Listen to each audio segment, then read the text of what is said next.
ओम ईश्वरो गुरुरात्मेति मूर्तिभेद विभागिने व्योमवद्व्याप्तदेहाय दक्षिणामूर्तये नमः। निरञ्जनं नित्यमनन्तरूपं भक्तानुकम्पाधृतविग्रहं वै ईशावतारं परमेशमेध्यं श्रीरामकृष्णं शिरसा नमामि।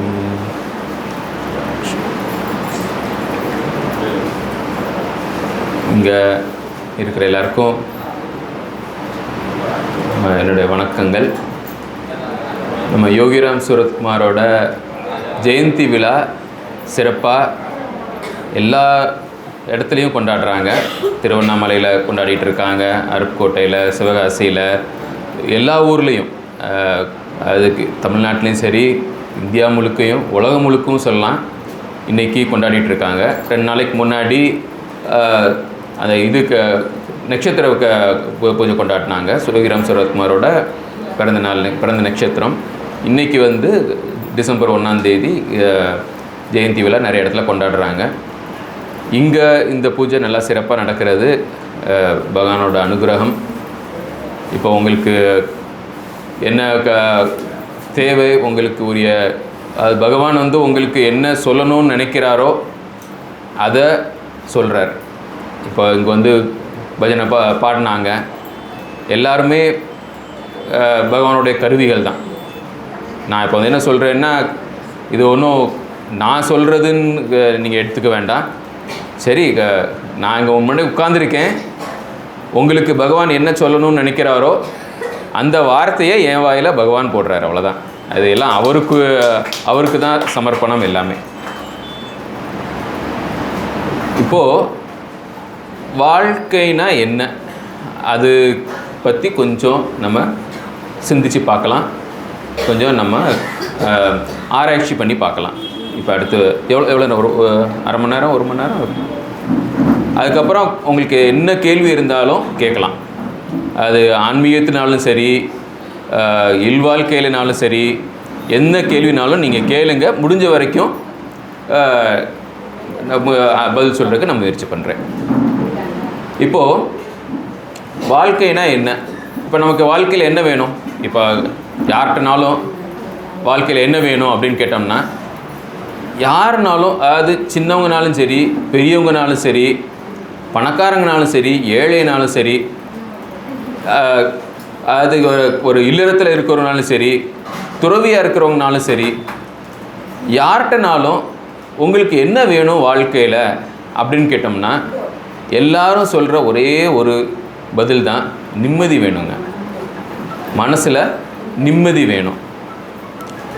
அப்போ அந்த நிம்மதி எப்படி கிடைக்கும், எப்படி நிம்மதி கிடைக்கும் அப்படின்னு பார்த்தோம்னா, நம்ம திருவள்ளுவரை சொல்கிறார், வேண்டுதல் வேண்டாமை இலானடி சேர்ந்தார்க்கு யாண்டும் இடும்பை இல. சரியா? அதாவது வேண்டுதல் வேண்டாமை இலான் அப்படின்னா யார்? கடவுள். கடவுள், நம்ம குருமார்கள், யோகிராம் சூரத்குமார், வேண்டும் வேண்டாம் அப்படின்னு இல்லாதவங்க. இப்போ நம்ம வந்து கேட்டோம்னா சொல்லுவாங்க, எனக்கு இது வேணும், அது வேணும், எனக்கு இது வேண்டாம், இது எனக்கு பிடிக்காது, இது எனக்கு பிடிக்கும் அப்படின்னு.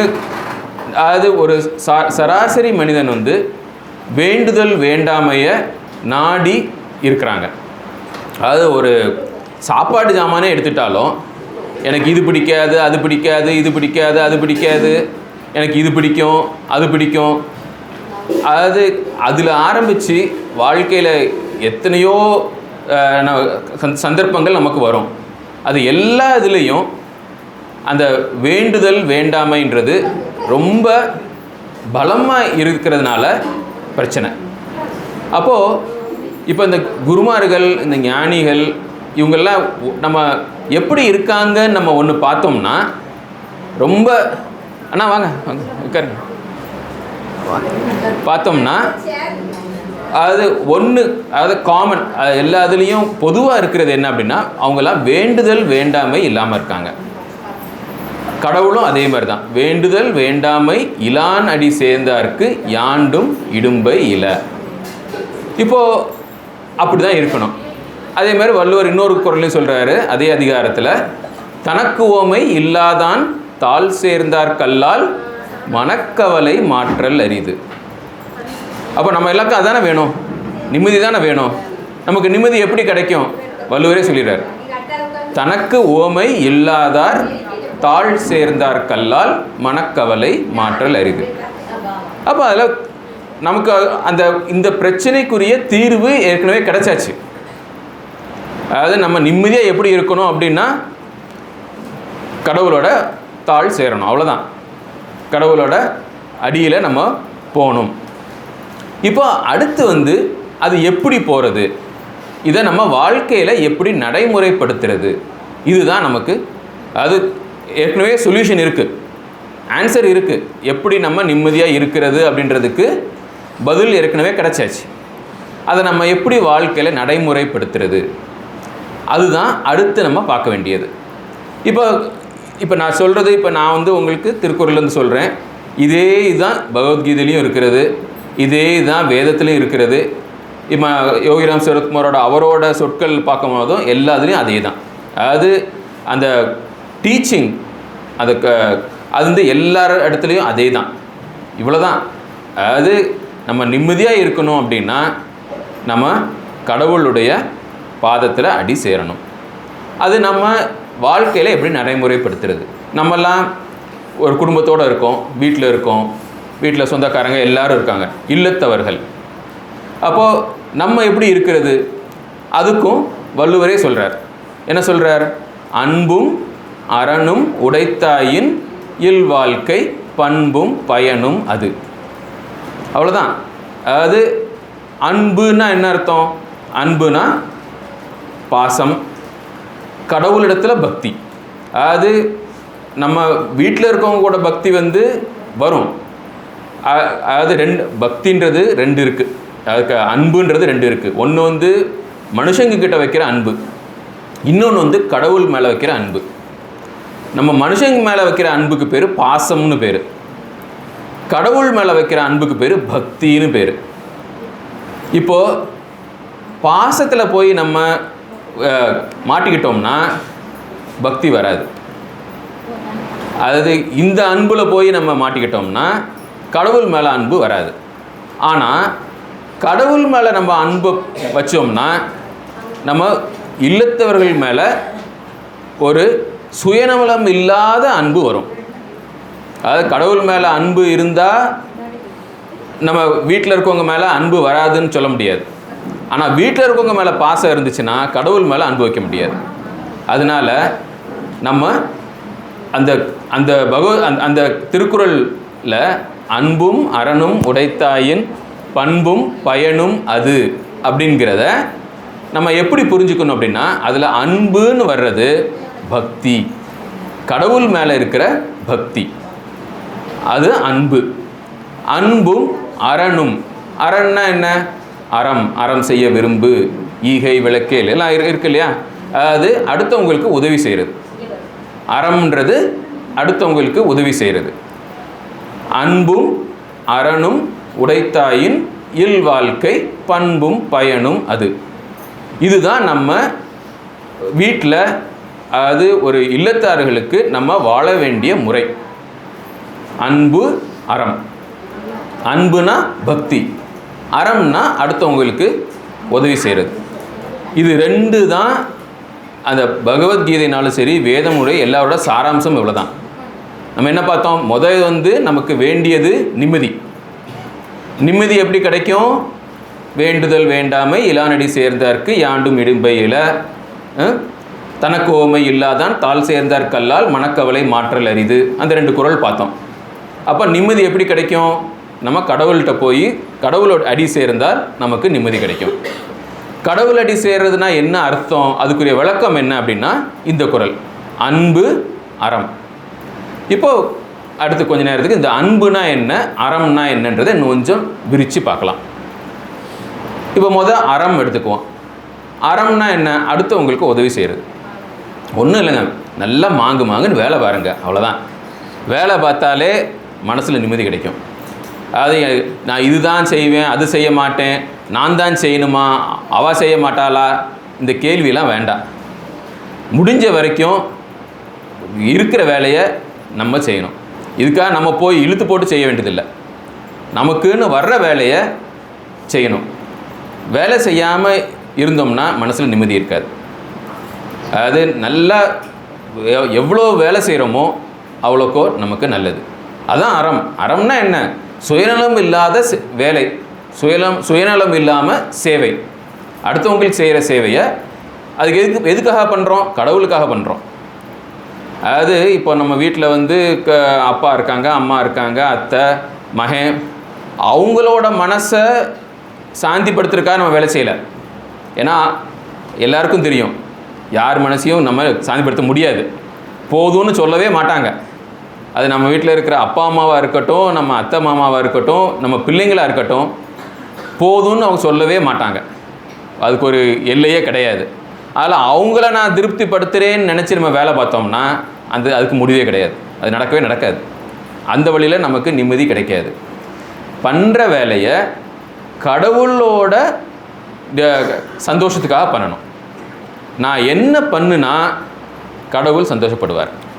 நம்ம என்ன பண்ணுனா, நம்ம போய் கடவுள் அந்த ஒரு படத்தை வச்சு முன்னாடி போய் நின்னோம்னா ஒரு கூச்சப்படாமல், ஒரு மனசில் ஒரு சஞ்சலம் இல்லாமல், ஒரு கில்ட் ஃபீலிங், அதாவது நான் அப்படி பண்ணலையே, நான் அப்படி பண்ணியிருக்கணுமோ, இப்படி பண்ணியிருக்கணுமோ, அந்த மாதிரி ஒரு எண்ணம் இல்லாமல், கடவுளே என்னால் முடிஞ்சதை நான் பண்ணிட்டேன், இதுக்கு மேலே எனக்கு பண்ண முடியாது, நீ என்ன பலம் நீ எனக்கு கொடுத்துருக்கியோ அந்த பலத்தை நான் ஃபுல்லாக யூஸ் பண்ணி ஃபுல்லாக பயன்படுத்தி என்னால் முடிஞ்ச வரைக்கும் நான் எல்லாருக்கும் நான் வேலை செஞ்சுருக்கேன், சேவை செஞ்சுருக்கேன், அவ்வளோதான்.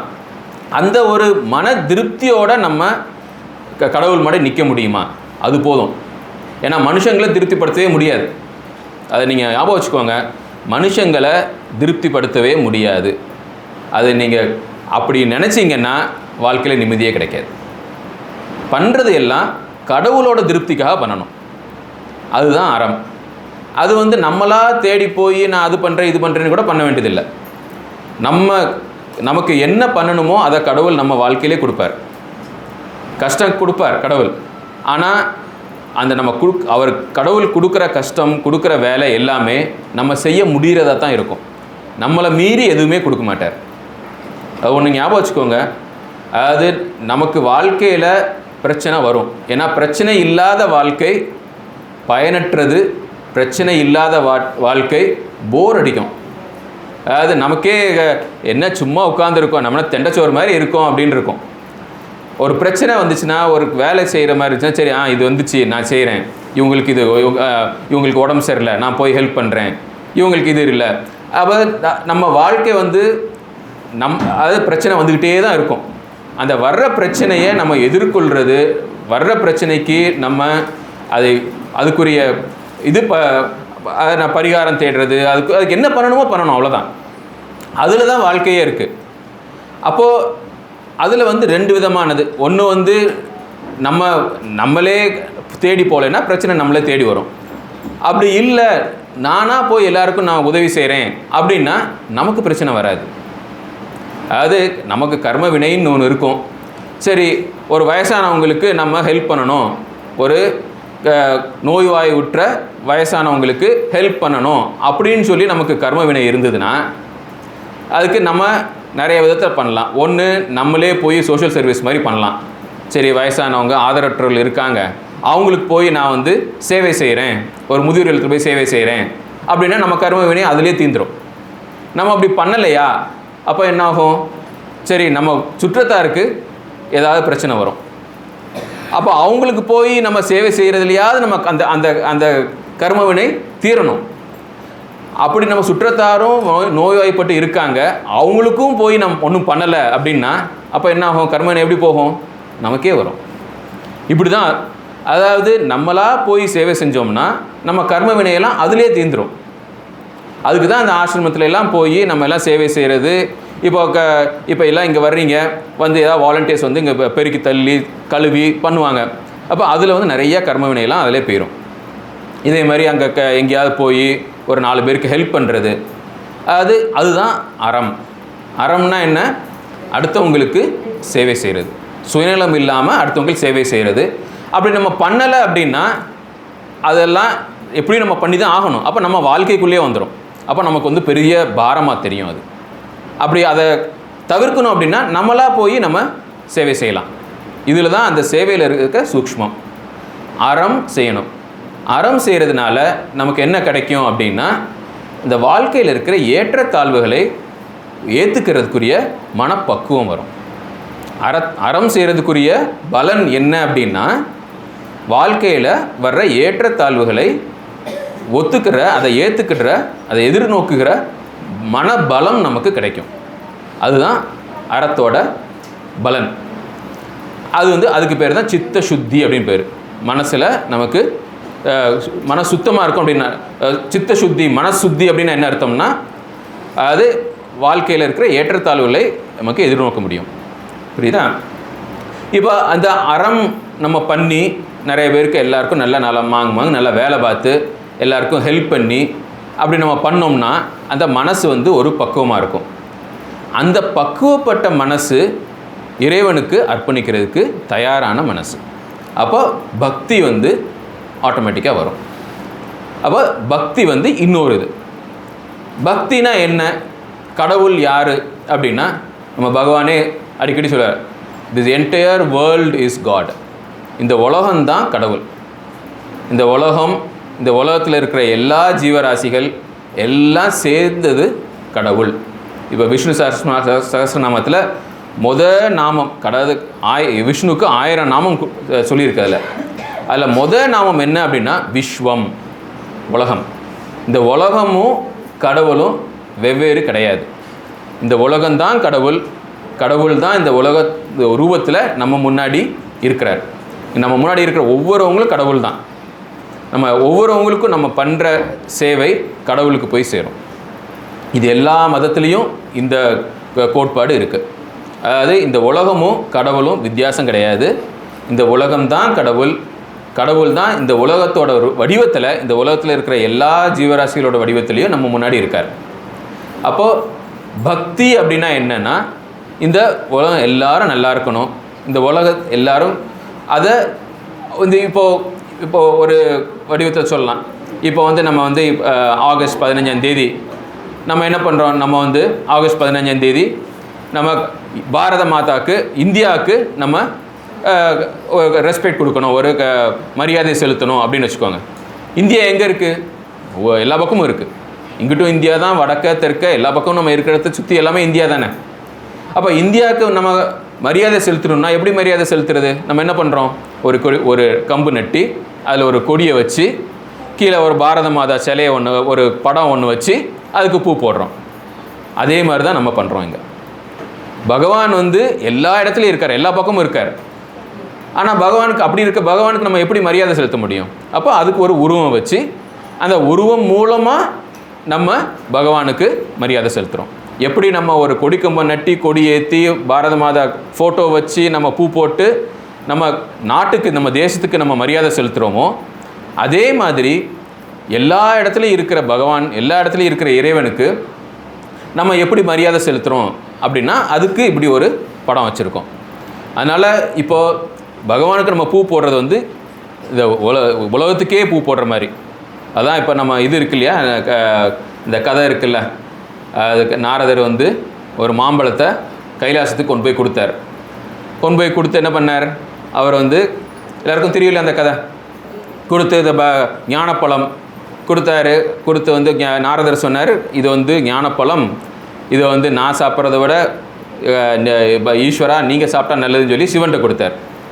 சிவன் என்ன பண்ணார், சிவன் வந்து பார்வதிட்ட இந்த உலகத்தையே கட்டி காக்கிறது நம்ம பார்வதி தான், அதனால் அவங்ககிட்ட கொடுக்கலான்னு சொல்லி பார்வதிட்ட கொடுத்தார். எல்லா அம்மாவும் என்ன பண்ணுவாங்க, தனக்கு என்ன நல்லது கிடைச்சாலும் பிள்ளைங்கிட்ட தான் கொடுத்துருவாங்க. அதே மாதிரி தான் பார்வதியும் பண்ணாங்க. இல்லை என்னை விட என் பிள்ளைங்களுக்கு கொடுங்க அப்படின்னு சொல்லி, அப்போ 2 பிள்ளைங்க, பிள்ளையாரும் முருகரும் இருக்காங்க.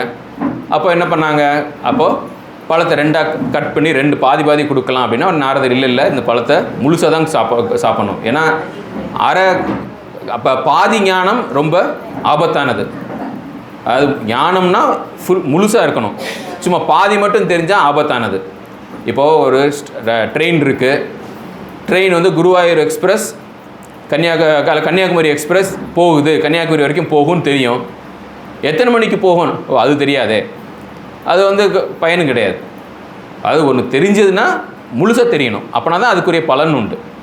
அப்போது இந்த ஞானம் வந்து முழுசாக தான் வேணும், அப்போ ஒரு ஆளுக்கு தான் கொடுக்கலாம் அப்படின்னு சொல்லி நான் சொன்னதுக்கப்புறம் அப்புறம் சரி யாருக்கு கொடுக்கலாம், அப்போ ஒரு டெஸ்ட் வைக்கலாம். என்ன டெஸ்ட் வச்சாங்க? யார் உலகத்தை சுற்றி வர்றாங்களோ அவங்களுக்கு ஞானப்பழம். அப்போ உடனே முருகர் என்ன பண்ணார்? முருகர் வந்து ஒல்லி குச்சி, அவருக்கு இருக்கிற வாகனம் மயில். அதனால் உடனே நான் கிளம்புறேன் பாருன்னு சொல்லிட்டு மேலே ஏறி உட்காந்து கிளம்பிட்டார். நம்ம பிள்ளையார் குண்டு பிள்ளையார் இருக்கிற வாகனம் பாவம் அந்த ஒரு எலி. என்ன பண்ண முடியும்? அவள் பிள்ளையார் வந்து யோசித்து பார்த்தார். அம்மையப்பனே உலகம், உலகமே அம்மையப்பன், திருவிளையாடல் எல்லாரும் நம்ம பார்த்துருப்போம் நம்ம எல்லாரும். அப்போது பிள்ளையார் கேட்குறாரு அங்கே இருக்கவங்கிட்ட, உலகமும் அம்மையப்பனும் ஒன்று தானே? ஆமாம் ஒன்று தான். அப்போ அம்மையப்பனை சுற்றி வந்தால் உலகத்தை சுற்றி வர்ற மாதிரி தானே? ஆமாம். சரி கும்பிட்டுட்டு சிவன் பார்வையை சுற்றி வந்தார். அப்போ எல்லாரும் ஒத்துக்கிட்டாங்க, பிள்ளையார் உலகத்தை சுற்றி வந்துட்டார். அப்போ சுற்றி வந்தால் அதுக்கு ப்ரைஸ் என்னது? ஞானம். அதே தான் இங்கே. அதாவது பகவானும் இந்த உலகமும் ஒன்று, இந்த உலகமும் பகவானும் ஒன்று. கடவுள் தான் பகவான், இந்த உலகம் தான் கடவுள், ரெண்டு வித்தியாசம் இல்லை. இந்த ஆட்டிடியூட், இந்த ஒரு மனப்பான்மை நமக்கு வந்துச்சுன்னா அதுக்கு நமக்கு கிடைக்கிற பலம் எது? நமக்குரிய பலன் எது கிடைக்கும்? ஞானம். நமக்கு ஞானம் வேணும்னா அதுக்குரிய முதல் படி என்ன? கடவுளுக்கும் உலகத்துக்கும் வித்தியாசம் பார்க்கக்கூடாது. ஏன்னா அதுதான் அந்த அந்த அந்த கதையோட மைய கருத்து அதுதான். அதாவது ஞானம் வேணும்னா அந்த ஞானத்துக்குரிய ப்ரீரெக்விசிட்ஸ், ஒரு குவாலிஃபிகேஷன் வேணும். நமக்கு வந்து ஞானம் வேணும் அப்படின்னா அந்த ஞானத்துக்கு ஒரு தகுதி வேணும். என்ன தகுதி? கடவுளுக்கும் உலகத்துக்கும் வித்தியாசம் பார்க்காதது தான் அந்த தகுதி. நம்ம இந்த உலகம் வேறு கடவுள் வேறுன்னு நம்ம நினைக்கிற வரைக்கும் ஞானத்துக்கு நமக்கு தகுதி கிடையாது, அந்த அருகதை இல்லை. அப்போ வந்து நம்ம பார்க்க வேண்டியது இந்த உலகமும் கடவுளும் ஒன்று, அந்த அந்த அந்த அந்த பக்குவம் வேணும், அந்த பார்வை வேணும். அப்போ இந்த எல்லாரும் இந்த உலகத்தில் இருக்கிறவங்க எல்லாருக்கும் நம்ம பண்ணுறது கடவுளுக்கு போய் சேருது. யாருக்கு என்ன உதவி பண்ணாலும் அந்த உதவி வந்து கடவுள்கிட்ட தான் போய் சேருது. கடவுள் அதாவது இங்கே இருக்கிறவங்க வந்து வெறும் டம்மின்னு வச்சுக்கோங்களேன், அவ்வளோதானே. அதாவது இங்கே இருக்க எல்லாரும், இங்கே இருக்கிற எல்லாருமே ஓரளவுக்கு ஒரு டம்மி மாதிரி. யாருக்கு நம்ம என்ன பண்ணாலும் அந்த பலன் வந்து கடவுளுக்கு போய் சேருது. அதனால் கடவுளுடைய திருப்திக்காக, கடவுளுடைய சந்தோஷத்துக்காக நம்ம பண்ணுறது எல்லாம் பண்ணணும். அப்போ இது வந்து அடுத்த லெவல், இதுதான் பக்தி. வந்து நம்ம கடமை, அறம்னா நம்ம எல்லாருக்கும் நல்லது செய்யணும், நம்ம வந்து வேலை செய்யணும், நல்லா செய்யணும், எல்லோரும் நல்லா சந்தோஷமாக இருக்கணும் அப்படின்ற பார்வையில் பார்க்குறது அறம். அதே இது அடுத்த லெவலில் போய் இந்த உலகமும் கடவுளும் வித்தியாசம் இல்லை, நம்ம செய்கிறது எல்லாமே கடவுளுக்கு தான் போகுது அப்படின்னு நம்ம செய்கிற கடமை எல்லாத்தையும் கடவுளுக்கு அர்ப்பணமாக நம்ம செய்கிறது அடுத்தது பக்தி. புரிஞ்சுதா? அது அறத்துக்குரிய அடுத்த லெவல் பக்தி. அந்த பக்தியை வந்து நல்லா நமக்கு திடப்படுத்தணும், நமக்கு நிலைநாட்டணும் அப்படின்னா அதுக்கு தான் இருக்கிற எல்லா விதமான இந்த ஆன்மீக சாதனைகள், ஆன்மீக நம்ம பண்ணுறது எல்லாமே அதுக்கு தான். இப்போ கடவுள் எல்லா இடத்துலையும் இருக்கார். அப்போ கடவுளை வந்து நம்ம நமக்கு வந்து எப்பயுமே ஞாபகம் இருக்கணும், இது எல்லாமே கடவுள், எல்லாமே கடவுள். அப்போ எப்படி எப்பயுமே ஞாபகம் வச்சுக்கிட்டே இருக்கிறது? அதுக்கு தான் நாமஜபம். நாமஜபம் பண்ணுறது எதுக்கு அப்படின்னா, நாமஜபம் பண்ணிகிட்டே இருக்கும்போது அப்போ எப்பயுமே நம்ம மனசில் கடவுளோட நினைவு இருக்கும்போது அப்போ பார்க்குறதெல்லாம் கடவுள்ன்றது நமக்கு தெரியணும். கண்ணை மூடினாலும் கடவுள், கண்ணை திறந்தாலும் கடவுள். அது நமக்கு கடவுள் தவிர இந்த உலகத்தில் வேறு எதுவுமே கிடையாது. அதை வந்து நம்ம எப்படி ஈஸியாக ஞாபகம் வச்சுக்கிறதுன்றதுக்கு அதுக்கு தான் நாமஜபம் பண்ணுறது. நம்ம ஒவ்வொரு நாமஜபம் பண்ணும்போதும் இந்த கருத்து வந்து நம்ம மனசில் ஆழமாக பதியும். அப்போது நம்ம அதுதான் ஆன்மீக வாழ்க்கை. ஆன்மீக வாழ்க்கை என்ன அப்படின்னா, ஒன்று வந்து நம்ம அடுத்தவங்ககிட்ட நம்ம எப்படி இருக்கணும், எல்லாரையும் கடவுளாக பாவிக்கணும், எல்லாருக்கும் நல்லா முடிஞ்ச வரைக்கும் சேவை செய்யணும், சுயநலம் இல்லாமல் இருக்கணும். நமக்கு வேண்டியதை கடவுள் நமக்கு கொடுப்பார். அது ஒன்றும் நம்ம கவலைப்படணுன்ற அவசியமே கிடையாது. நம்ம உழைச்சாலும் சரி உழைக்கலனாலும் சரி நமக்கு வரணுங்கிறது கடவுள் நமக்கு கொடுப்பார். அது பிரச்சனையாக இருக்கட்டும் சரி, அதுக்குரிய தீர்வாக இருக்கட்டும் சரி, நமக்கு கிடைக்கிறது கிடைக்கும். நம்ம முடிஞ்ச வரைக்கும் எல்லாருக்கும் நல்லா உதவி செய்யணும். ஒரு சுயநலம் இல்லாமல், அதாவது எப்பயுமே அது எனக்கு என்ன கிடைக்கும் எனக்கு என்ன கிடைக்கும்னு பார்க்கக்கூடாது. நான் என்ன கொடுக்க முடியும்னு பார்க்கணும். அதுக்கு யாரையாவது பார்க்கும்போது இவங்களுக்கு நம்ம எப்படி ஹெல்ப் பண்ணலாம் அப்படி யோசிக்கணும். இவங்ககிட்டருந்து நமக்கு என்ன கிடைக்கும்னு யோசிக்கக்கூடாது. ஏன்னா இவங்ககிட்டருந்து நமக்கு என்ன கிடைக்கும் யோசிச்சோம்னா நம்ம ஆன்மீகத்தில் கீழே போயிட்டுருப்போம். இவங்களுக்கு நம்ம எப்படி ஹெல்ப் பண்ணலாம், இவங்க வாழ்க்கைக்கு நம்ம எப்படி ஒரு கான்ட்ரிபியூட் பண்ணலாம், எப்படி ஒரு பண்ணலான்றது அது நம்ம ஆன்மீக வாழ்க்கையில் அடுத்த லெவலுக்கு கொண்டு போகும். அதில் சேவை செய்யணும். எப்பயுமே கொடுக்குறவங்களா இருக்கணும். நம்ம வாங்குகிற கையாக இருக்கக்கூடாது, கொடுக்குற கையாக இருக்கணும். எப்போ கொடுத்தாலும் அதாவது இது சொல்லுவாங்க, ஒரு தென்னை மரம் அது வேரில் நம்ம ஊற்றுற தண்ணியை கூட அது என்ன பண்ணுது, இளநியாக கொடுத்துருது. அது நம்ம குடிக்கிற தண்ணி கூட கடைசியில் நம்ம அடுத்தவங்களுக்கு தான் கொடுக்கணும். அது ஒரு வாய் சோறு சாப்பிட்றோம்னா அந்த அந்த அந்த அந்த ஒரு வாய் சோறுக்குரிய வேலை இந்த உலகம் நம்மளிருந்து எடுத்துரும். அது நம்ம கொடுத்தோம்னா நல்லது, நம்மளாக கொடுக்கலைன்னா அப்போ நம்மகிட்ட அது பிடுங்கப்படும். அதுக்கு கீதையில் பகவான் சொல்கிறார், அதாவது உழைக்காமல் சாப்பிட்றவன் திருடன் அப்படின்றாரு. உழைக்காமல் சாப்பிட்றவன் திருடன். நம்ம உழைச்சி நம்ம சாப்பிட்டோம்னா அது பிரசாதம். யக்ஞசிஷ்டோ சினசந்தோ முச்சியந்தே சர்வ கில்பிஷைகின்றார். அதாவது உழைச்சி அந்த உழைப்பால் வர்ற ரூபாயை வச்சு நம்ம சாப்பிட்றோம் அப்படின்னா அதுதான் பிரசாதம். ஏன்னா இந்த உலகமும் கடவுளும் வித்தியாசம் கிடையாது. அப்போ நம்ம பண்ணுற உழைப்பு எல்லாமே கடவுளுக்கு போகிறதான். கடவுளுக்கு அர்ப்பணம் தான் நம்ம பண்ணுற எல்லா வேலையும். நம்ம என்ன வேலைனாலும், ஒரு கடைக்கு போய் காய்கறி வாங்கிட்டு வரோமா அதுவும் கடவுளுக்கு பண்ணுற சேவை தான். அல்லது நம்ம உட்காந்து ஏதாவது வேலை பார்க்குறோமா அதுவும் கடவுளுக்கு பண்ணுற சேவை தான். யாருக்காவது ஹெல்ப் பண்ணுறோமா அதுவும் கடவுளுக்கு பண்ணுற சேவை தான். பண்ணுற எல்லா வேலையும் கடவுளுக்கு பண்ணுற சேவை தான். அந்த மனப்பான்மையோடு பண்ணணும்.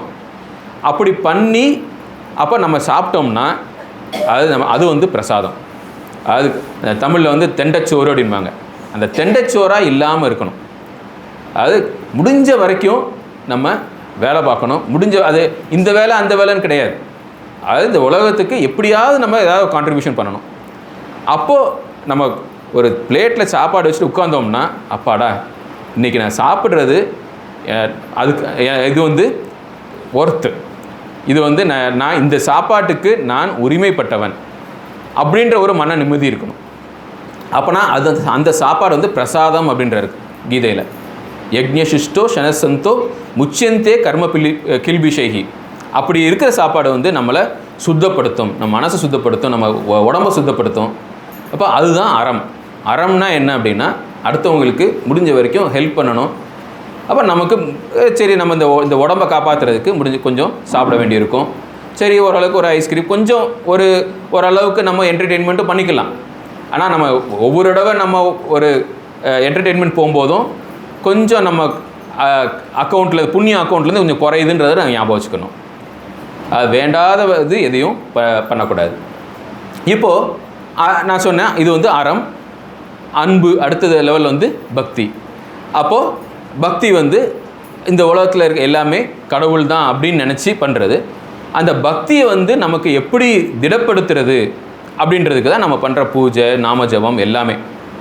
அது இப்போ அந்த இறைவனை இந்த உலகமே இறைவன் அப்படின்னு அந்த பாவனையில் நம்ம வாழுகிறதுக்கு ஒரு இது வேணும், ஒரு திடப்படுத்துறதுக்கு வேணும். அதுக்கு தான் டெய்லி பூஜை பண்ணணும். அப்போ அதை எப்படி பண்ணணும் அப்படின்னா நீங்கள் முக்கால்வாசி எல்லாருமே நாமஜபம் சொல்கிறவங்க தான்.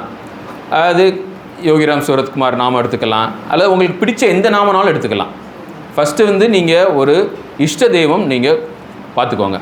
இஷ்ட தெய்வம் நம்ம யோகிராம் சூரத்குமாராக இருக்கலாம், அதில் சிவனாக இருக்கலாம், விஷ்ணுவாக இருக்கலாம், பிள்ளையாராக இருக்கலாம், ஆஞ்சநேயராக இருக்கலாம், யாருனாலும் இருக்கலாம். அது ஒரு இஷ்ட தெய்வம். இஷ்ட தெய்வம் எனக்குன்னு ஒரு பிடிச்ச கடவுள் யாரும் இல்லை அப்படின்னா சரி உங்கள் குலதெய்வம் எடுத்துக்கோங்க. அது உங்களுக்கு ஒரு குரு இருந்தாருன்னா குரு சொல்லுவார் இதான் இந்த இந்த சாமி மேலே தியானம் பண்ணுங்கன்னு சொல்லுவார். அப்படி இல்லைன்னா நீங்களாக ஒரு இஷ்ட தெய்வம் எடுத்துக்கோங்க. அப்புறம் அந்த இஷ்ட தெய்வத்துக்குரிய ஏதாவது ஒரு மந்திரம், ஏதாவது ஒரு பேர் எடுத்துக்கோங்க.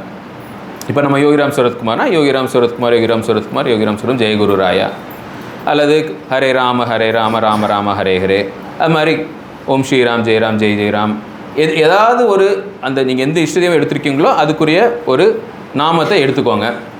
இப்போ அந்த நாமத்தை அதுதான் உங்கள் பிடிப்பினை.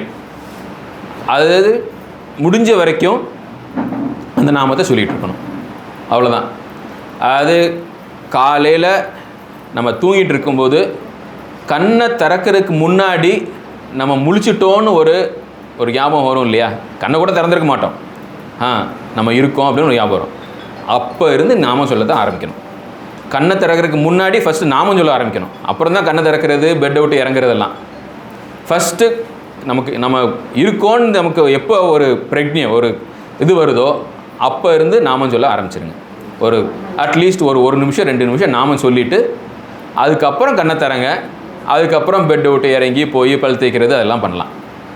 அப்போ இருந்து ஆரம்பிச்சுட்டு அப்புறம் நம்ம தினசரி நம்ம பண்ணுறதுல நிறையா செயல்களில் முழு கவனம் தேவையில்லை. இப்போ நம்ம பல் தேய்க்கும் போது நம்ம முழு கவனம் பல் தேய்க்கிறதுல இருக்க தேவையில்லை. ஒரு இடத்துல இப்போ நடந்து போகிறோம், இப்போ இங்கேருந்து ஒரு மார்க்கெட்டுக்கு நடந்து போகிறோன்னா நடந்து போகிற நேரத்தில் முழு கவனம் தேவையில்லை. நம்ம ஒரு பாதி கவனமே நம்ம போதும், நம்ம ஆபத்து இல்லாமல் சேஃபாக நம்ம போயிடலாம். அப்போ எப்போல்லாம் நமக்கு முழு கவனம் தேவையில்லாத செயல் இருக்கோ அப்போ எல்லாம் நாமஜபம் பண்ணணும். அதாவது இந்த பஜாரில் அந்த சந்தையில் அந்த பஜாரில் இதை கூட்டு போவாங்க, யானையை கூட்டு போவாங்க. அப்போ அந்த பார்த்துருப்பீங்க. இப்போ இங்கே நம்ம யானை துதிக்கையில் எப்பயுமே ஒரு குச்சி அல்லது ஒரு செயின் அல்லது ஒரு புல் ஏதாவது கொடுத்துருவாங்க. அதை யானை அதை வச்சு அப்படியே விளாண்டுக்கிட்டே இருக்கும். இப்போ அப்படி கொடுக்காம யானையை கூட்டு போனாங்கன்னா, ஒரு சந்தையில் கூட்டு போனாங்கன்னா, நான் யானை என்ன செய்யும்? துதிக்க வச்சு இங்கிட்டு இருக்க எல்லாத்தையும் பிடிச்சி இழுக்கும். நம்ம மனசு அதே மாதிரி தான், அந்த யானை மாதிரி தான். நம்ம மனசுக்கு நம்ம ஏதாவது ஒன்று கொடுக்கலனா இல்லாத போல அதெல்லாம் நினச்சிட்டு இருக்கோம். அதனால் நம்ம மனசில் இந்த நாம ஜபத்தை எப்பயுமே போட்டுடணும். அதாவது எப்போல்லாம் அதுக்கு முழு கவனம் தேவையில்லைன்னு இருக்கோ அப்போ ஃபுல்லாக நாம ஜபத்தை அதை வச்சு ஃபில் பண்ணி அப்போ நாம ஜபம் பண்ணிக்கிட்டே இருந்தோம்னா மனசு வேறு எதையும் நினைக்காமல் இருக்கும். இப்போ இது 2வது. முதல் எந்திரிக்கும் போதே நாம ஜபத்தோடு எந்திரிக்கணும். 2வது எப்போல்லாம் நம்ம மனசு ஃபுல்லாக அந்த பண்ணுற செயலில் தேவையில்லையோ அப்போல்லாம் நாம ஜபத்தை வச்சு அதை நிரப்பிடணும் மனசை. 3வது என்னென்னா, டெய்லி அட்லீஸ்ட் ஒரு 2 தடவை, காலையில் ஒரு 10 நிமிஷம் மினிமம், சாயந்தரம் ஒரு 10 நிமிஷம் மினிமம் உட்கார்ந்து முழு நேரமாக நாமஜபம் பண்ணணும். அதே நாமம் தான். ஒரு நாமம் எடுத்துட்டிங்கன்னா அந்த நாமத்தை தான் எல்லாத்துக்கும் பயன்படுத்திக்கலாம். அந்த நாமத்தை உட்கார்ந்து ஒரு காலையில் ஒரு 10 நிமிஷம் மினிமம், சாயந்தரம் ஒரு 10 நிமிஷம் மினிமம். ஏன்னா இது பண்ணோம்னா மிச்ச நேரத்தில் நமக்கு ஞாபகம் வச்சுக்கிறது ஈஸியாக இருக்கும். இதெல்லாம் அதை திடப்படுத்துறதுக்கு தான் எல்லாமே. புரிஞ்சுதா? இது 3வது. காலையில் 10 நிமிஷம், சாயந்தரம் 10 நிமிஷம். அதுக்கு டைம் சொல்லுவாங்க 5:30 மணி, காலையில் 5:30 மணி, சாயந்தரம் 5:30 மணி, இதுதான் பெஸ்ட்டு டைம். அப்படி இல்லைன்னா பரவாயில்ல, எப்போனாலும் சரி, உங்களுக்கு எப்போ வசதிப்படுதோ அப்போ. இது 3வது. 4வது, நம்ம என்ன சாப்பிட்டாலும் நம்ம வாய்க்குள்ளே ஒரு தண்ணியோ ஒரு பழமோ ஒரு பலகாரமோ அல்லது என்ன சாப்பிட்டாலும் அது கடவுள் நினச்சி சாப்பிட்ணும். அவ்வளோதான். என்ன சாப்பிட்டாலும் கடவுளை நினச்சி கடவுள்கிட்ட மனசுலேயே, வேறு யாருக்கும் கூட சுற்றி இருக்கவங்களுக்குலாம் தெரியவே வேண்டாம், மனசுலேயே அதை கடவுளுக்கு உனக்கு அர்ப்பணிக்கிறேன், இதை பிரசாதமாக சாப்பிட்றேன், இதை கொடுக்குறதுக்கு நன்றி அப்படின்னு சொல்லி கடவுளை நினச்சி சாப்பிடணும். எதுனாலும் என்ன வாய்க்குள்ளே என்ன போனாலும் கடவுளை நினச்சி தான் உள்ள வாய்க்குள்ளே போகணும். இது 4வது. 5வது, படுக்க போகிறதுக்கு முன்னாடி கடவுளை நாமம் சொல்லிட்டு படுக்க போங்க. அதாவது நம்ம சரி எல்லாம் முடிஞ்சது, படுத்துட்டு தூங்கலாம் அப்படின்னு நினைக்கும்போது படுத்துட்டு மனசில் நாமம் சொல்லிகிட்ருங்க. வாயை அசைஞ்சாலும் வாயை அசைஞ்ச மாதிரி இருந்தாலும் பரவாயில்ல, நாமம் சொல்லிக்கிட்டே அப்படியே உங்களை அறியாமல் நீங்கள் தூங்க போயிடுவீங்க. இந்த 5 இதை கடைப்பிடிங்க. அதாவது எந்திரிக்கிறதுலேருந்து தூங்க போகிறது வரைக்கும் நாமஜபம் தான். அந்த நாமஜபம் பண்ணிக்கிட்டே இருக்கும்போது மிச்ச வேலை எல்லா வேலையும் நீங்கள் பாருங்கள், எல்லாம் அப்படியே நல்லா ஸ்மூத்தாக போகும். எல்லாம் அது பண்ணுறது எல்லாமே ஒரு அடுத்தவங்களுக்கு பண்ணுற சேவையாக பண்ணுங்கள், கடவுளுக்கு பண்ணுற சேவையாக பண்ணுங்கள். அது அறம், இது அன்பு. இந்த அன்பு அறம் இது 2 தான் வாழ்க்கை.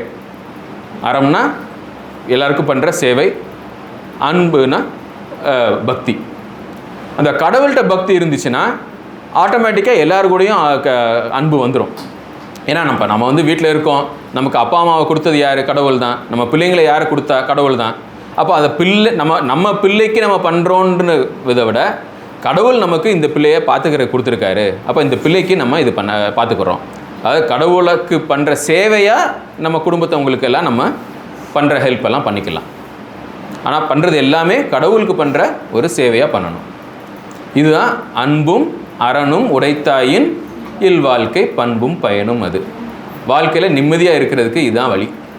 இந்த மாதிரி நீங்கள் இருந்தீங்கன்னா ஒரு பிரச்சனை இல்லாமல் நிம்மதியாக அப்படியே இருக்கலாம். இதுதான் இப்போ சொல்ல வந்த கருத்து. இப்போ யாருக்கா ஏதாவது கேள்வி இருந்ததுன்னா நீங்கள் கேட்கலாம்.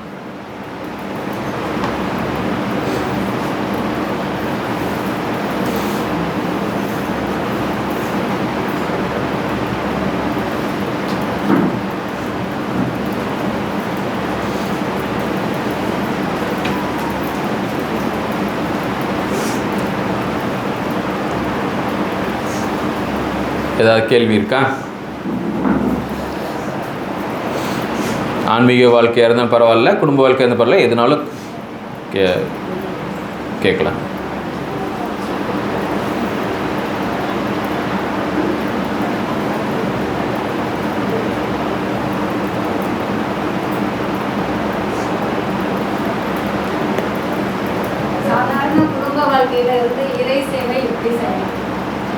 அது குடும்ப வாழ்க்கை வேறு, இறை சேவை வேறேன்னு பிரித்து பார்க்க வேண்டியதில்லை. அது கடவுள் தான் உலகம், உலகம் தான் கடவுள். அது நீங்கள் பிரித்து பார்க்கணுன்ற அவசியமே கிடையாது. பண்ணுறது எல்லாமே இறைவனுக்கு சேவை தான். மக்கள் சேவையே மகேசன் சேவை. அதனால் நீங்கள் பிரித்து பார்க்க வேண்டியதில்லை. ஏன்னா இப்போ உங்களுக்கு இந்த பிள்ளையை கொடுத்தது யார்? கடவுள் தான் கொடுத்துருக்கார். அதில் தான் பெற்றவர்கள்னு சொல்கிறோம். பெற்றவர்கள்னால் என்ன அர்த்தம்? கடவுளிடம் இருந்து பெற்றவர்கள். சரியா? அதாவது இந்த பிள்ளைக்கு நான் பெற்றவன் அப்படின்னா இந்த பிள்ளையே எனக்கு கடவுள்கிட்ட தான் நான் பெற்றிருக்கேன். இப்போ அது நம்ம பிள்ளை இல்லை, கடவுளோட பிள்ளை.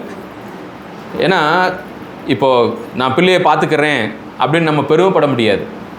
ஏன்னா ஒரு நாய் பூனை கூட தான் பிள்ளையை பார்த்துக்கிடுது. அப்போ நான் பிள்ளைக்கு நான் சாப்பாடு போடுறேன், பிள்ளையை வளர்க்குறேன் அப்படின்னா அதில் ஒன்றும் பெருமைப்படுறதுக்கு ஒன்றும் கிடையாது. ஏன்னா எல்லாம் மிருகமும் பண்ணுதே. அப்போ அதில் ஒன்றும் அது வந்து அதனால தான் இப்போ யாதேவி சர்வபூதேஷு மாத்ருரூபேன சம்ஸ்திதா அப்படின்னு சொல்லி இந்த தேவி மகாத்மியத்தில் வரும். அதாவது இப்போ இது வந்து என் பிள்ளை அப்படின்ற, இந்த பிள்ளையை நான் பார்த்துக்கணும் அப்படின்ற இந்த உணர்வு வந்து நமக்கு உள்ளே கொடுத்தது கடவுள் தான். அந்த உணர்வு வந்து எல்லா ஒரு பறவைட்டையும் கொடுத்துருக்காரு, ஒரு மிருகத்தையும் கொடுத்துருக்காரு. அப்போ அது வந்து அது இந்த பிள்ளையை பார்த்துக்கிறதுக்கு கடவுள் வந்து அந்த பிள்ளையோட அம்மா அப்பாட்ட இந்த உணர்வை கொடுத்துருக்காரு. அப்போ அந்த அப்பா அம்மா மூலமாக கடவுள் வந்து அந்த பிள்ளையை பார்த்துக்கிறார். அப்போ நம்ம வந்து நம்ம பிள்ளைங்களை நம்ம பார்த்துக்கிறோம் அப்படின்னா நம்மளை வந்து ஒரு கருவியாக நம்ம பார்த்துக்கணும். கடவுள் வந்து நமக்கு கொடுத்துருக்காரு, நம்ம மூலமாக கடவுள் வந்து இந்த பிள்ளைங்களை பார்த்துக்கிறார். அவ்வளோதான். அதனால் வீட்டில் பண்ணுற எல்லாத்தையுமே ஒரு சேவையாக பண்ணணும். குடும்ப வாழ்க்கைக்கும் இறை வாழ்க்கைக்கும் வித்தியாசம் கிடையாது. அதை பிரித்து பார்க்க வேண்டிய அவசியமே கிடையாது. எல்லாமே இறைவனுக்குரியது தான்.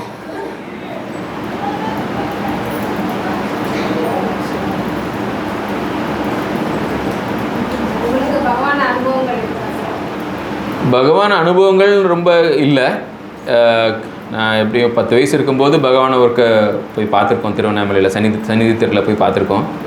ஓரளவுக்கு ஞாபகம் இருக்குது. எங்கள் அக்காவுக்கெலாம் நல்லா ஞாபகம் இருக்குது. என்ன அதுக்கு மேலே ஒன்றும் அவ்வளோ பகவான்கிட்ட அனுபவம்னு ஒன்றும் கிடையாது.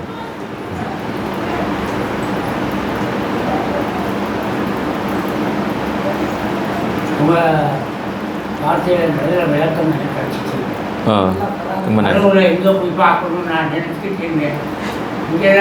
அவ்வளோதான்.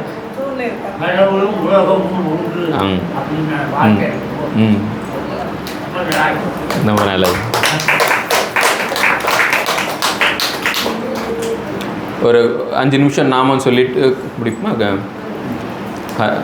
ஹரே ராம ஹரே ஹரே ராம ஹரே ராம ஹரே ராம ஹரே ராம ராம ராம ஹரே ஹரே, ராம ராம ஹரே ஹரே, ஹரே கிருஷ்ண ஹரே கிருஷ்ண, ஹரே கிருஷ்ண ஹரே கிருஷ்ண, கிருஷ்ண கிருஷ்ண ஹரே ஹரே, கிருஷ்ண கிருஷ்ண ஹரே ஹரே, ஹரே ராம ஹரே ராம, ஹரே ராம ஹரே ராம, ராம ராம ஹரே ஹரே, ராம ராம ஹரே ஹரே, ஹரே கிருஷ்ண ஹரே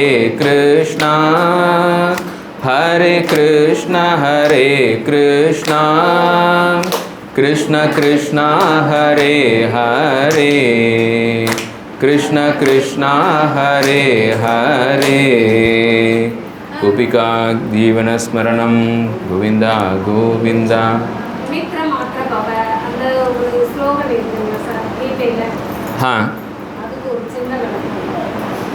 நிமித்தம் நிமித்தம் மாத்திரம் பவ. அதாவது இது வந்து எப்போ கிருஷ்ணர் வந்து அர்ஜுனன்ட்ட சொல்கிறாரு, நீ வந்து ஒரு கருவி மட்டும்தான், நீ ஒரு கருவியாக இருந்துக்கோ. அதாவது இப்போது நான் இந்த உலகம் வந்து கடவுள் படைச்சிருக்கார், நம்மளை கேட்டு படைச்சதில்லை, அவரே படைச்சிருக்கார். இந்த உலகத்தை நடத்துகிறதும் அவர் தான். இப்போ இந்த உலகத்தை நடத்துறதுக்கு கடவுளுக்கு நம்ம ஹெல்ப் ஒன்றும் தேவையில்லை. அதாவது கடவுள் வந்து இந்த உலகத்தை படைச்சிருக்கார், நடத்திட்டு இருக்கார். அதுக்கு வந்து நம்ம ஹெல்ப் ஒன்றும் கடவுளுக்கு தேவையில்லை. சொல்லுவாங்க இல்லையா, கல்லுக்குள்ளே இருக்க தேரைக்கும் சாப்பாடு கொடுக்கறது கடவுள் தான். அப்போது நம்ம வந்து இப்போ நம்ம பிள்ளைங்க இருக்காங்க, ஓ நம்ம பிள்ளைங்களை நம்ம பார்த்துக்கலன்னு நம்ம பிள்ளைங்களுக்கு என்ன ஆயிரும் அப்படின்னு நம்ம கவலைப்பட தேவையில்லை. ஏன்னா நடத்துகிறது அவர், அவருக்கு தெரியும் யாருக்கு என்ன கொடுக்கணும்னு. அதனால நம்ம மூலமாக கொடுக்குறாரு, அவ்வளோதான். அப்போ நம்ம வந்து நம்ம மூலமாக அந்த சேவையை வந்து நம்ம பிள்ளைங்களுக்கு பண்ணோம்னா நம்மளுடைய சித்தம் தெளிவாகும், நம்மளுடைய புத்தி வந்து சுத்தமாகும். அப்போ அது வந்து நமக்கு, அதாவது நம்ம அடுத்தவங்களுக்கு நம்ம உதவி செஞ்சோம்னா அது வந்து நமக்கு தான் நல்லது. ஏன்னா இப்போ யாராவது ஒரு பிச்சைக்காரங்க இருக்காங்கன்னு வச்சுக்கோங்களேன், ஒரு கோயிலில் வாசலில் பிச்சைக்காரங்க உட்காந்துருக்காங்க. அந்த பிச்சைக்காரங்க கேட்குறாங்க, அந்த பிச்சைக்காரங்க ஒரு 5 ரூபா நம்ம போடுறோம். அதை வந்து நம்ம பெருமையாக நினைக்க முடியாது. ஏன்னா அந்த பிச்சைக்காரனுக்கு வர வேண்டிய ரூபா வந்து தான் தீரும், கடவுள் கொடுத்துருவார்.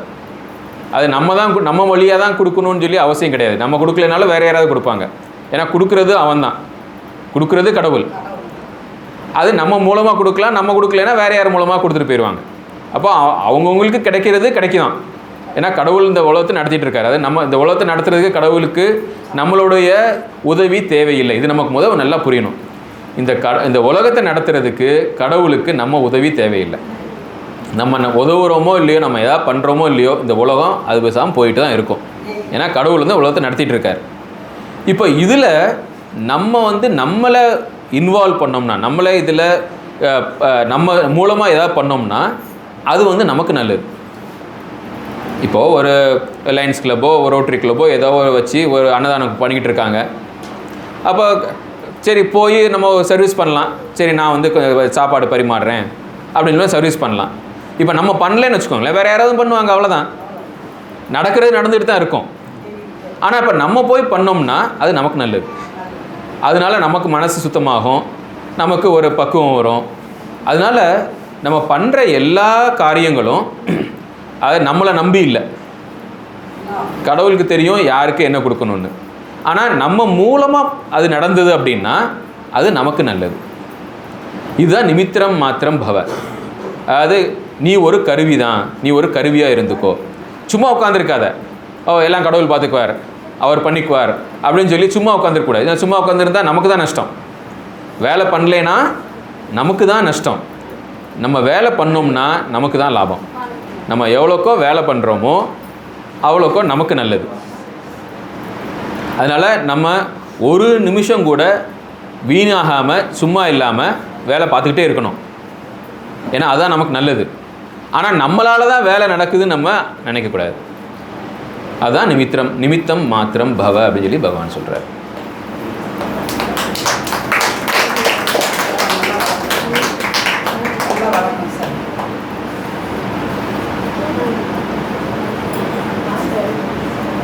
வேறு ஏதாவது கேள்வி இருக்கா?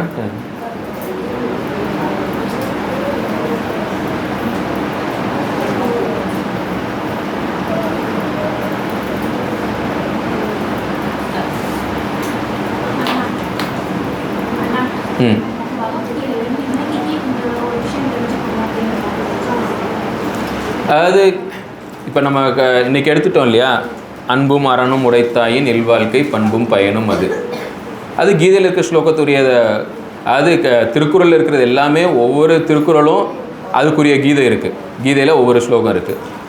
இது கடவுள் பகவான் என்ன சொல்கிறாருன்னா, ஏத்து அக்ஷரம் சரி ஏத்து சர்வாணி கர்மாணி மயி சந்நியஸ்ய மத்பராக அனன்யே நைவ யோகேன மாம் தியாயந்த உபாசத்தை அப்படின்னு சொல்கிறார். அதாவது எவன் ஒருவன் ஏத்து யஹன யார், சர்வாணி கர்மாணி மயி சந்நியஸ்ய எல்லா வேலையும் எனக்கு பண்ணுறதா பண்ணுறானோ, அதாவது நம்ம பண்ணுற எல்லா வேலையும் கடவுளுக்காக பண்ணுறதா நம்ம பண்ணணும். எல்லா வேலையும்னா நம்ம குடும்பத்தில் பண்ணுற வேலைனாலும் சரி, நம்ம வேலையில் அதாவது ஆஃபீஸில் அல்லது நமக்கு ஏதாவது ப்ரொஃபஷனில் பண்ணுற வேலைனாலும் சரி, அல்லது போய் ஒரு பொது சேவையாக சோஷியல் சர்வீஸ் பண்ணுறதுனாலும் சரி, அல்லது ஒரு பூஜை பண்ணுறதுனாலும் சரி, இந்த 4 வேலையும் ஒன்று தான். கடவுளுக்கு அந்த வித்தியாசம் கிடையாது. நம்ம குடும்பத்தாருக்கு போய் ஒரு சமைச்சு போடுறோமோ, அல்லது கடையில் போய் ஒரு ஜாமான் வாங்கி கொடுக்குறோமோ, அந்த வேலைனாலும் சரி, அல்லது நம்ம ஒரு ஆஃபீஸில் போய் இந்த வேலை பார்க்குறோம், அல்லது நம்ம தொழிலில் இந்த வேலை பார்க்குறோம், அந்த வேலைனாலும் சரி, அல்லது ஒரு பொது காரியத்துக்காக ஒரு சுய சேவையாக நம்ம சோஷியல் சர்வீஸ் பண்ணாலும் சரி, அல்லது உட்காந்து ஒரு பூஜை பண்ணுறாலும் சரி, இந்த 4 வேலைக்கும் வித்தியாசம் கிடையாது. கடவுள் பார்வையில் பார்க்கும்போது எல்லாமே வேலை தான். ஏன்னா இந்த உலகமும் கடவுளும் ஒன்று. அதுதான் நம்ம மனசில் வச்சுக்கணும். இந்த கடவுளுக்கும் இந்த உலகத்துக்கும் வித்தியாசம் கிடையாது. அதனால் நம்ம பண்ணுற எல்லா வேலையும் கடவுளுக்கு பண்ணுற வேலை தான். அது பூஜை பண்ணுறது மட்டும்தான் கடவுளுக்குன்னு கிடையாது. பண்ணுற எல்லா வேலையும் கடவுளுக்கு பண்ணுற வேலை தான். அதான் ஏத்து சர்வாணி கர்மாணி மயி சந்நியஸ்ய அப்படின்னு சொல்கிறார். எனக்கு கொடு. மத்பராகனா என்னை குறிக்கோளாக வைத்து, நான் தான் குறிக்கோள். இந்த வாழ்க்கையோட குறிக்கோள் என்ன அப்படின்னா கடவுள் தான் குறிக்கோள். அதாவது கடவுளை ஏன்னா இந்த உலகமே கடவுள் தான். அப்போ அதை நமக்கு புரிகிறது தான் நம்ம வாழ்க்கையோட குறிக்கோள். வாழ்க்கையோட குறிக்கோள் நம்ம நல்லா சாப்பிட்ணும் தூங்கணும் அது கிடையாது. ஏன்னா அது மிருகங்கள் பண்ண வேண்டியது, மனுஷங்க பண்ண வேண்டியது கிடையாது. சாப்பிட்றோம் தூங்குகிறோம் பிள்ளை குட்டி இருக்குது, இதான் வாழ்க்கை அப்படின்னா அப்போ ஒரு பன்னிக்கும் ஒரு நாய்க்கும் நமக்கு என்ன வித்தியாசம்? அதான் அது பண்ணுதே. அப்போ ஒரு மனித வாழ்க்கைக்குரிய குறிக்கோள் என்ன அப்படின்னா இறைவனை வழிபடுதல், இறைவனை சேருதல். ஆனால் இறைவனை சேருதல்னால் சும்மா உட்காந்து பூஜை பண்ணுறது மட்டும் தான் இறைவனை சேருறது கிடையாது. இந்த உலகத்தில் நம்ம என்ன பண்ணுறோமோ எல்லாமே இறைவனுக்கு பண்ணுறது தான். அப்போ அந்த இறைவனுடைய அறிவு, இறைவனை தெரிஞ்சுக்கிறது, இதுதான் வாழ்க்கையோட குறிக்கோள். அப்போ என்னை குறிக்கோளாக வைத்து இந்த உலகத்தில் இருக்கிற எல்லா வேலையும் எவன் செய்கிறானோ அது அரண். ரெண்டாவது அன்பு, பக்தி. அது பூஜை பண்ணுறது, கடவுள் மேலே தியானம் பண்ணுறது. இது ரெண்டும் தான் வாழ்க்கை அப்படின்னு சொல்லி பகவத்கீதை சொல்லுது. அதே கருத்து தான் பகவத்கீதையில் திருப்பி அதை சொல்கிறது. இது ரெண்டு தான். அன்பு அரண், பக்தி சேவை, பக்தியும் சேவையும், அவ்வளோதான். இது ரெண்டு தான். முழு கீதையோட சாராம்சம் என்னென்னா இது ரெண்டு தான், பக்தியும் சேவையும்.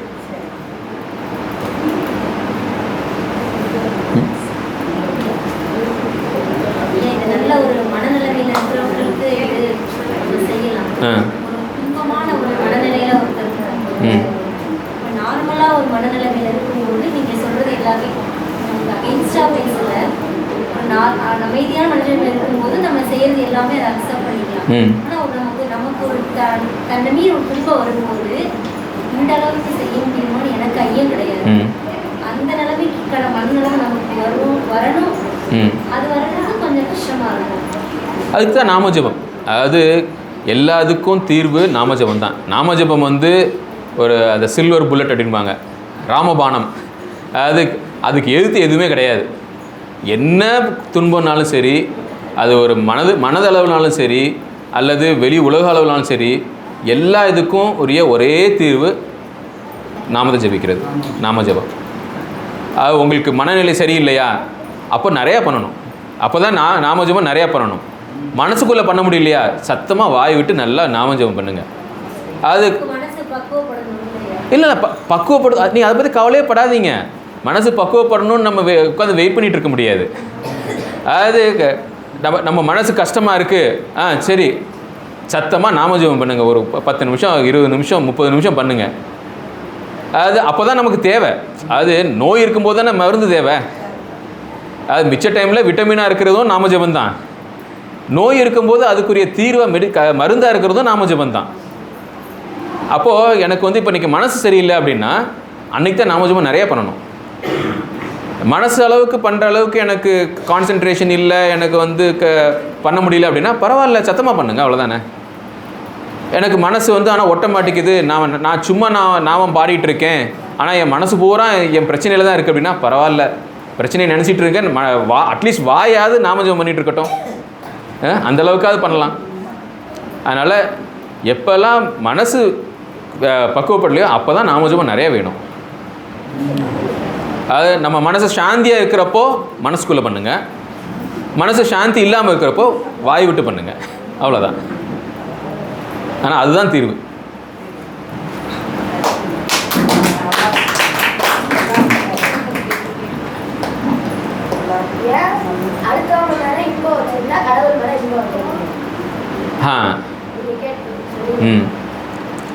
அது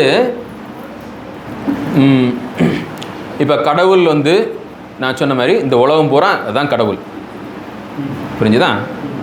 இந்த உலகம் ஃபுல்லாக கடவுள். ஒவ்வொரு ஆளுங்க நம்ம பார்க்குறோம் இல்லையா, அவங்கெல்லாம் கடவுளோட ஒரு பார்ட், ஒவ்வொரு பகுதி. இப்போ நம்ம உடம்பு எடுத்துக்கலாம், இந்த உடம்பு தான் கடவுள்னு வச்சுக்கலாம். அது ஒரு உதாரணத்துக்கு இந்த உடம்பு கடவுள். இப்போ கையில் விரல் இருக்கு இல்லையா, ஒவ்வொரு விரல் இருக்கு இல்லையா, ஒவ்வொரு விரல் இருக்குது, நம்ம நாக்கு இருக்குது, கை இருக்குது, கால் இருக்குது, இதெல்லாம் ஒவ்வொரு மனிதர்கள் மாதிரி, புரிஞ்சுதா? இப்போது நம்ம எனக்கு நான் ரொம்ப ஆரோக்கியமாக இருக்கணும், நான் நல்லா ஸ்ட்ரென்த்தாக இருக்கணும் அப்படின்னு நினச்சி நம்ம நல்லா சாப்பிட்டு, நல்லா சத்தான உணவு மட்டும் சாப்பிட்டு, நல்லா எக்ஸசைஸ் எல்லாம் பண்ணி, அப்புறம் நம்ம என்ன பண்ணுறோம், நம்ம உடலுக்கு, அதாவது நம்ம ஃபுல் உடம்புக்கு என்ன தேவையோ எது நல்லதோ அதை பண்ணுறோம். நம்ம அப்படி பண்ணும்போது நம்ம கையெல்லாம் ஹெல்த்தியாக இருக்குமா இருக்காதா? ஆட்டோமேட்டிக்காக நம்ம உடம்பை நம்ம பார்த்துக்கிட்டோம்னா ஒவ்வொரு விரல் நமக்கு எல்லாமே ஆட்டோமேட்டிக்காக ஹெல்த்தி ஆயிரும் இல்லையா, எல்லாமே ஹெல்த் ஆயிரும். இப்போ அதை விட்டுட்டு எனக்கு நாக்கு மட்டும்தான் எனக்கு முக்கியம், எனக்கு ருசி மட்டும்தான் முக்கியம், ருசியானது மட்டும்தான் சாப்பிடுவேன்னு சொல்லி நம்ம நாக்கை மட்டுமே நம்ம பார்த்தோம்னா நம்ம வேண்டாததெல்லாம் சாப்பிடுவோம். அப்போ உடம்புக்கு கெடுதல் ஆயிரும். உடம்பு கெடுதலானால் கை கால் எல்லாமே கெடுதல் ஆயிரும், புரிஞ்சுது இல்லையா? அப்போது நம்ம கடவுளுக்கு எது சந்தோஷம் கொடுக்குமோ, கடவுளுக்கு எது திருப்தி கொடுக்குமோ அதை பார்த்து நம்ம பண்ணோம்னா ஆட்டோமேட்டிக்காக எல்லாருக்கும் அது போய் சேரும். அதாவது வேருக்கு தண்ணி ஊற்றினோம்னா ஃபுல் மரத்துக்கும் போயிடும். அதுக்கு இலைக்கு மட்டும் நம்ம தண்ணி ஊற்றினா அந்த இலை அழுகி தான் போகும், வேருக்கு மரத்துக்கும் போகாது, அந்த இலையும் கெட்டு போயிடும். அதனால் நம்ம ஒவ்வொரு ஆளுங்களாக பார்த்து நம்ம பண்ணோம்னா அது என்றைக்குமே வேலைக்கு ஆகாது. அது அவங்களையும் திருப்திப்படுத்த முடியாது, அதுக்கு பலனும் வராது. அதனால் நம்ம கடவுளை நினச்சி கடவுளுக்கு பண்ணுற சேவையாக நம்ம பண்ணோம்னா ஆட்டோமேட்டிக்காக எல்லாருக்கும் போய் சேர்ந்துடும்.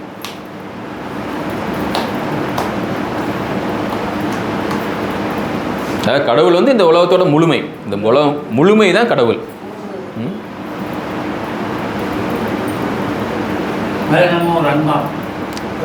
ஒவ்வொன்றும் ஒவ்வொரு பகுதி, அவ்வளோதான்.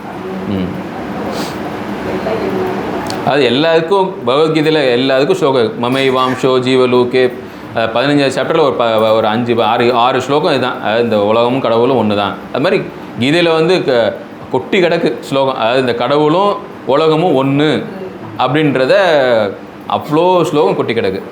திருப்பி திருப்பி சொல்கிறார் கடவுள் பகவான் அதில். அது பகவானும் சொல்கிறார் இல்லையா, me and my father are one, there is nothing other than my father alone exist சொல்கிறார் இல்லையா. அதே தான், மை ஃபாதர் அலோன் எக்ஸிஸ்ட் சொல்கிறார். கடவுள் மட்டும்தான் இருக்கார். இந்த உலகம் நம்ம கண்ணை திறந்து பார்க்குறது எல்லாமே கடவுள் தான், வேறு எதுவும் கிடையாது.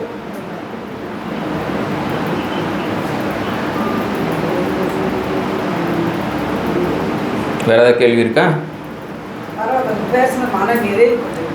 ரொம்ப ரொம்ப சந்தோஷம்.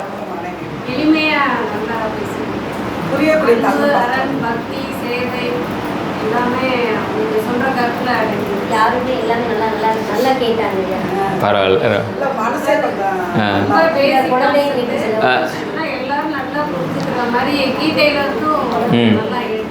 ஆனால் கீதையில் வந்து ரொம்ப மேற்கோள் காட்டலை. பரவாயில்ல, எனக்கு திருக்குறள்னால் நமக்கு எல்லாருக்கும் தெரிஞ்சது. சரி, இப்போ அதுலேயே இல்லை, கீதையில் சொல்கிறது தான் திருக்குறளையும் சொல்லியிருக்காரு. அது முக்கியமாக அந்த முதல் அதிகாரம், அப்புறம் அந்த அறத்துப்பால் ஃபுல்லாகவே முக்கால்வாசி கீதையில் இருக்கிறது எல்லாமே அறத்துப்பாலில். கீதையில் என்ன சொல்லியிருக்கோ அதைத்தான் வள்ளுவர் சொல்கிறார். அறத்துப்பால் ஃபுல்லாகவே கீதையில் இருக்கிறது தான். அதுவும் அந்த முதல் அதிகாரம் மட்டும் நீங்கள் நல்லா படித்து இப்போ அதை புரிஞ்சிட்டிங்கன்னா, அதுவும் வரதராசனார் அல்லது பரிமேலழகர் உரை மட்டும் பாருங்கள், வேறு எதுவும் உரையும் பார்க்கக்கூடாது. ஏன்னா எல்லாம் மிச்சவங்கெல்லாம் ஒவ்வொரு நாளும் மிச்சவங்களாம் அவங்கவுங்க இஷ்டத்துக்கு அவங்க இஷ்டத்துக்கு பண்ணியிருக்காங்க. அதெல்லாம் நீங்கள் யாரும் பேர் சொல்ல விரும்பலை நான். மிச்ச உரையெல்லாம் நீங்கள் பார்க்காதீங்க. வரதராசனார் அல்லது பரிமேலழகர் இந்த 2 உரை மட்டும் பாருங்கள். பழமையான உரை, கொஞ்சம் ரீசெண்டானது அப்படின்னா வரதராசனார். இவங்க 2 பேர் உரை மட்டும்தான் பாருங்கள், வேறு எந்த உரையும் பார்க்காதீங்க. ஆமாம், இல்லை வேண்டாம் சொல்ல வேண்டாம், பரவாயில்ல. அதாவது இந்த 2 உரை மட்டும் நீங்கள் பாருங்கள். முதல் அத்தியாயம் நீங்கள் எல்லாரும் மனப்பாடம் பண்ணால் நல்லது. இல்லை அதாவது நீங்கள் பரிமேலழகர் உரையும் வரதராசனார் உரையும் மட்டும் பாருங்கள், வேற உரையும் பார்க்கவே வேண்டாம். ஆமாம், இல்லை அதான் வேறு உரையெல்லாம் பார்க்கக்கூடாது. அவங்கவுங்க ஒரு அரசியலுக்காக வச்சு என்னமோ பண்ணி வச்சுட்டாங்க. நீங்கள் இந்த 2 உரை மட்டும் பாருங்கள். பழைய உரைனா பரிமேலழகர், கொஞ்சம் புது உரைனா வரதராசனார். இது 2 மட்டும் பார்த்தா போதும். முதல் அத்தியாயம் கண்டிப்பாக எல்லோரும் மனப்பாடம் பண்ணுங்கள். அது ஃபுல் முழு அறத்துப்பாலும் படித்தா இன்னும் நல்லது. அறத்துப்பால்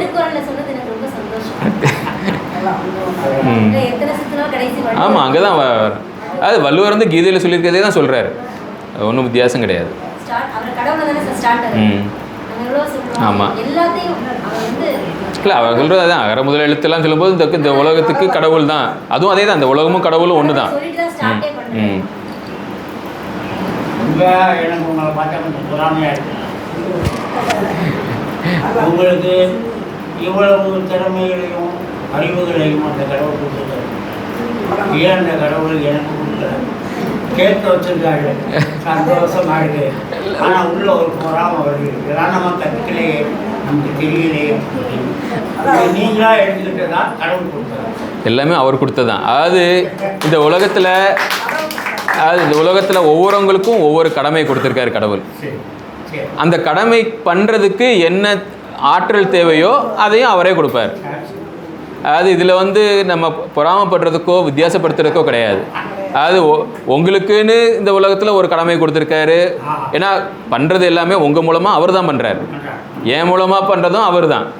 அதனால இதில் ஒன்றும் வித்தியாசப்படுத்துறதுக்கே வேண்டியது. அதாவது இப்போ இந்த 2 விரல் இருக்குன்னா, இந்த விரலை பார்த்து இந்த விரல் பொறாமப்படலாமா, நீ ரொம்ப வளர்த்தியாக இருக்க, நீ ரொம்ப குட்டையாக இருக்கன்னு? இல்லையே. ஏன்னா இந்த விரலுக்கு ஒரு கடமை இருக்குது, இந்த விரலுக்கு ஒரு கடமை இருக்குது. அதனால் இந்த விரல் பண்ணுற கடமையை அந்த விரல் பண்ண முடியாது, அவ்வளோதான். எல்லாருக்கும் ஒரு பயன்.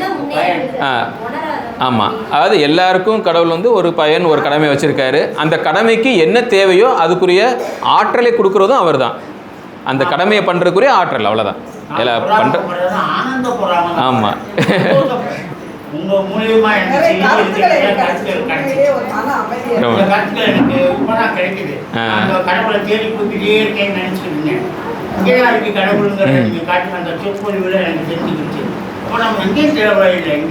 ஆமாம், அவ்வளோதான். ரொம்ப ரொம்ப சந்தோஷம். ओम शांति शांति शांति। हरि ओम तत्सत। श्री रामकृष्ण अर्पणमस्तु।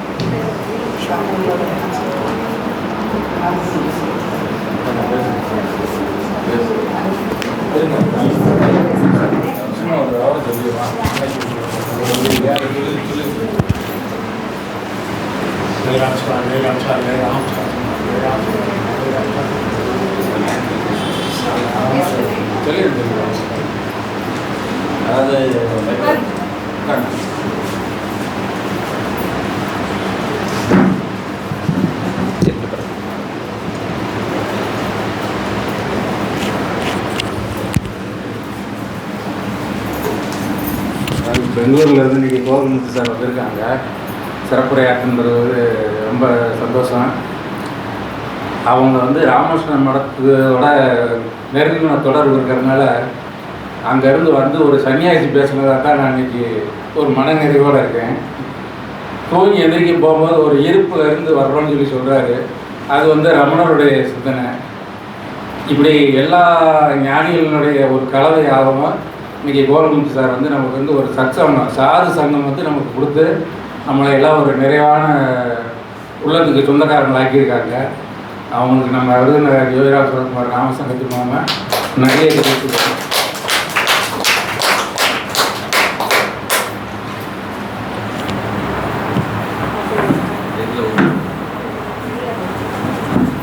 योगी राम सूरत कुमार जय गुरुराया। योगी राम सूरत कुमार जय गुरुराया। योगी राम सूरत कुमार जय गुरुराया। योगी राम सूरत कुमार जय गुरुराया। योगी राम सूरत कुमार जय गुरुराया। எல்லாருக்கும் ரொம்ப